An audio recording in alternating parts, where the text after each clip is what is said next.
The roots of the attacks on Afrocentrism. Afrocentrism is a social science field of study began by highly educated blacks 200 years ago.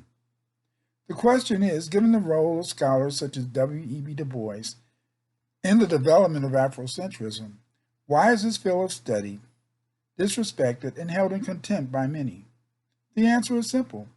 Eurocentrists use black researchers who lie about their credentials to attack Afrocentrism.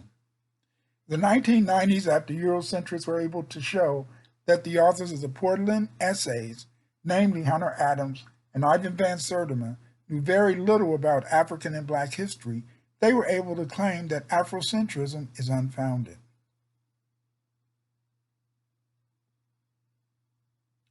This has led some people, such as the Hotep and pseudo hunters, to declare that Afrocentrism lacks a foundation. But this is mainly due to the fact that these people who attack Afrocentrism and the elders have never read the work, the research of Afro-American savants such as Du Bois, J. Rogers, John Jackson, and Anton Giap. The German propagandist Goebbels noted that, and I quote, "If you tell a lie big enough and keep repeating it, people will eventually come to believe it. The lie can be maintained only for such time as the state can shield the people from the political, economic, and/or military consequences of the lie. It thus becomes vitally important for the state to use all of its powers to repress dissent, for the truth is the mortal enemy of the lie, and thus by extension the truth is the greatest enemy of the state." Quote unquote. This statement about the big lie relates to the myth that Afrocentrism lacks validity. Most academic debates have been confined to academic journals. This has not been the case in regards to Afrocentrism. Attacks on Afrocentrism were published in the leading newspapers and magazines in the United States media back in the 1990s. The Washington Post, New York Times, Newsweek, and Time Magazine all posted articles attacking Afrocentrism, attacking Hunter Adams and Ivan Van Sertima. Eurocentrism based their attacks on Afrocentrism on the Portland essays.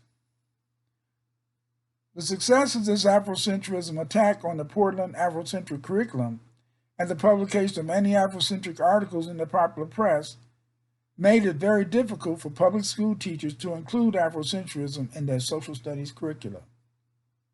The opposition to Afrocentrism in the schools was made by Eric Martell, a high school history teacher in Washington, D.C. Mr. Martell, in 1991 to 1992, in a series of articles in a magazine called Anthro Notes, based his attack on Afrocentrism on the research by Frank Snowden, Jr. of Howard University, and Frank Yurko of Chicago's Field Museum of Natural History. Both Snowden and Yurko maintained that the base of the Egyptians were whites, not Africans. Due to the rise of Afrocentric educational idea, the Eurocentrists have begun to publicly question ancient Africological research by Afrocentric scholars because of the shortcomings of Black Athena, the Afro-Asiatic Roots of Classical Civilization, volumes 1 and 2 by Martin Brunel, and the teachings produced in the Portland essays. Over the past years, these articles attacked Afrocentrism and Diop. They appeared in the Washington Post, the New York Times, Newsweek magazine.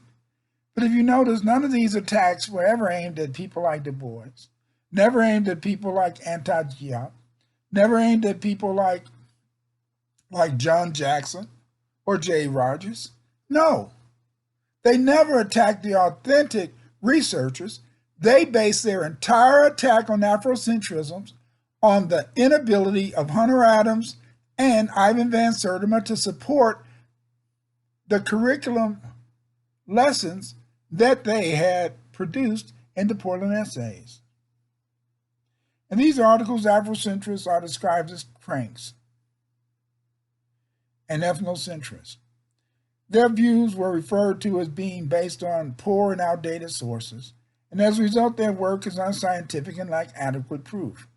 Outside the rhetorical response to Afrocentrism, the Eurocentrists attempt to make it clear that the Egyptians were a mixed population like that of the United States, which got darker and more Negroid the further down the Nile you went.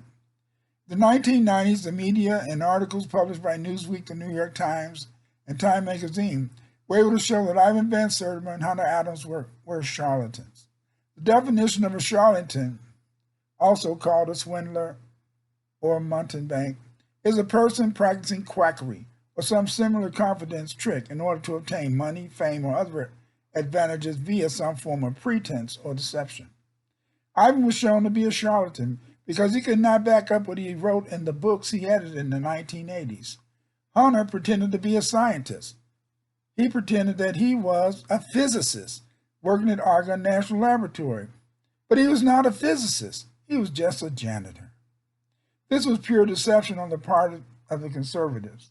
The attacks on Ivan were unfounded because Ivan, as the editor of the books, only wrote about the upcoming chapters in the books you were about to read. He did not author any new research articles. He only talked about what was in the books. Hunter was wrong to pretend he was a scientist.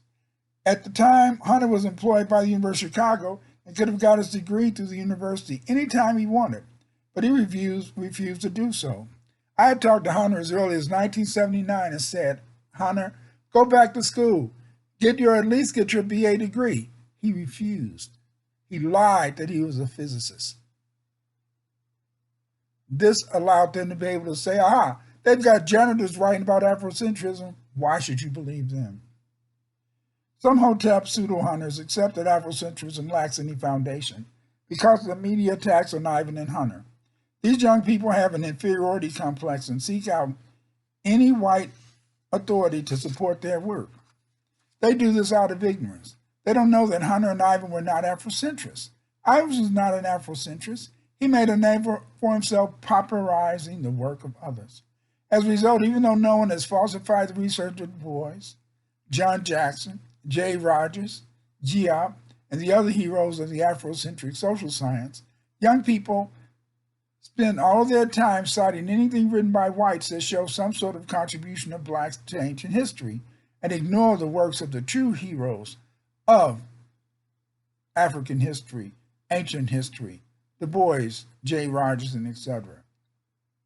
This attack on Afrocentrism was aimed directly at members of the school boards and teachers of elementary and high schools across the United States that wanted to add Afrocentrism to the curriculum. Usually, a teacher must explain to the department head, principal, or school board why they feel changes should be made in the school curriculum. During these discussions, the teachers must be able to defend the soundness of the Afrocentric idea before a curriculum committee at their individual school district, or school board. Many Eurocentric scholars and Hotep pseudo-hunters act as though African scholars have only recently begun to write Afrocentric themes. Sadly, the pseudo-hunters even believe that Afrocentrism was founded by whites. Ludicrous. The origin of this field of research goes back to W.E. Du Bois' publication of The Negro and the work of J. Rogers. Rogers' research encompassed three major areas. 1, the antiquity of blacks. 2, how and why races mix. 3, an inspirational biographical sources of great black men and women throughout history. His major works include 100 Amazing Facts About the Negro and his 3-volume Sex and Race. Another important work on ancient blacks is The Wonderful Ethiopians of the Ancient Kushite Empire by Drusilla D. Houston. In this book, Houston illustrated that blacks founded the civilizations of South Arabia, Egypt, India, and Persia. Other important books about black civilization were written by Leo Hansberry, who became interested in the history of African people after reading Negro by Du Bois, and Joseph Ben Jochannan, whose major works include Black Men on the Nile and Africa, Mother Western Civilization. Although all of these scholars illuminate the black past, Anti-Diop stands above the rest because of his mastery of so many disciplines. Although Europeans attempt to place African Kemet as a part of the Middle East, Diop has shown in such books as The African Origin of Civilization, Civilization of Barbarism, and The Cultural Unity of Black Africa that Egypt was an African civilization. So as you can see, the roots of the attack on Afrocentrism are grounded on the fact that of two people who made a mistake, Hunter Adams and Ivan Van Sertima. But they've used these two people to discredit an entire social science field of research. Two people who never declared they were Afrocentric scholars and never did any real research. Thank you.